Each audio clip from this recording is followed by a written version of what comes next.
आप सबके आशीर्वाद बनल रहे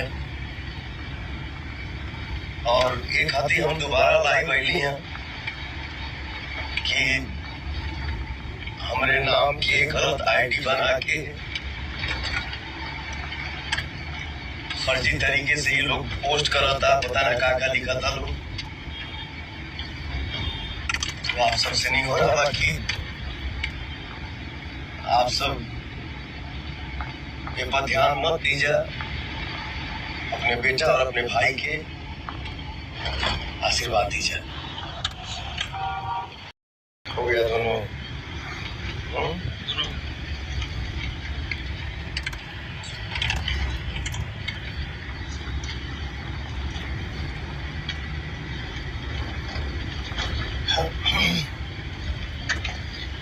आप सबके